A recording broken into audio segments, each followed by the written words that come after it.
Praise the Lord. ஆண்டவருக்கு மகிமை உண்டாவதாக.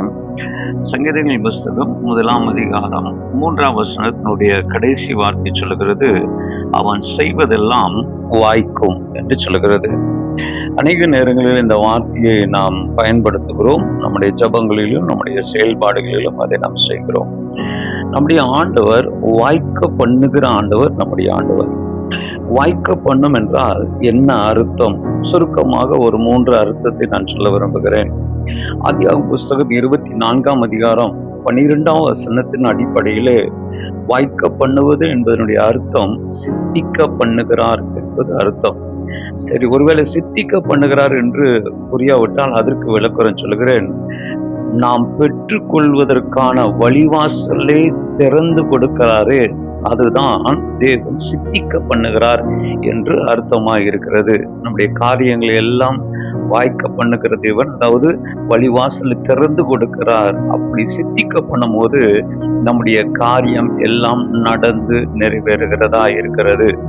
2 நாளாகவும் புஸ்தகம் 20ஆம் அதிகாரம் 20வது வசனத்திலே யோசபாத் சொல்லுகிறாரு, கர்த்தரை நம்புங்கள், அப்பொழுது நீங்கள் சித்தி பெறுவீர்கள் என்று சொல்கிறார். அப்படின்னா கர்த்தரை நம்புங்கள், அப்பொழுது உங்களுக்கு வழிவாசல்கள் திறக்கப்படும் என்பது அர்த்தம்.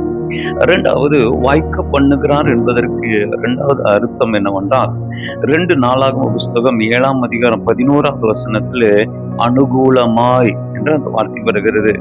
அனுகூலமாய் என்றால் காரியம் நடப்பதற்கான ஜனங்களை ஏற்படுத்தி தேவன் செய்வதுதான் அனுகூலமாய் என்று அர்த்தமாய் இருக்கிறது. அப்போஸ்தலனாகிய பவுல் சொல்லும் போது, கர்த்தர் எனக்கு அனுகூலமான கதவுகளை திறந்தார் என்று சொல்லுகிறது. 1 கொரிந்தியர் 16ஆம் அதிகாரம் 9வது வசனத்தில் நீங்க வாசிக்கும் போது பவுல் அப்படி சொல்லுவார். அப்படின்னு என்னால் என்னுடைய காரியங்களை எல்லாம் கரெக்டாக நடப்பதற்கு அதற்கேற்ற ஜனங்களை கர்த்தர் ஏற்படுத்தி கொடுக்கிறாரு.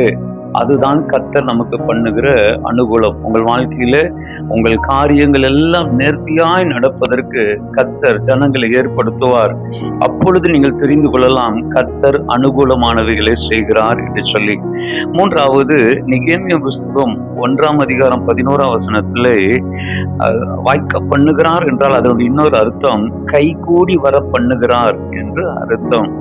நமக்கு எந்த காரியத்தை நாம் எடுக்கிறோமோ அது நமக்கு கைகூடி வந்து விட்டால் உடனே நாம் சொல்லலாம், கர்த்தர் எனக்கு வாய்க்க பண்ணினார் என்று.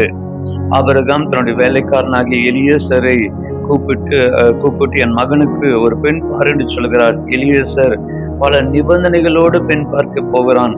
எதையெல்லாம் எலியேசர் நினைத்தானோ அது எல்லாமே அவனுக்கு அமைந்தது. அப்பொழுது எலியேசர் ஆதியாகமம் 24ஆம் அதிகாரத்தில் சொல்கிறார், கர்த்தர் காரியங்களை வாய்க்க பண்ணுகிறார் அல்லது கைகூட வர பண்ணினார் என்று சொல்கிறது. உங்கள் வாழ்க்கையில கர்த்தர் எல்லா காரியத்தையும் கைகூடி வர பண்ணுவாராக. அப்படி கைகூடி வர பண்ணும்போது கர்த்தர் வாய்க்க பண்ணினார் என்பதை நீங்கள் அறிந்து கொள்வீர்கள். அதற்கான சூழ்நிலை கர்த்தர் ஏற்படுத்தி கொண்டு இருக்கிறார். நிச்சயமாகவே நீங்கள் வெற்றி பெறுவீர்கள். இந்த நாளிலே அந்த ஆசீர்வாதத்தால் நிரப்பப்படுவீர்கள். கர்த்தர் உங்களை ஆசீர்வதிப்பாராக. God bless you.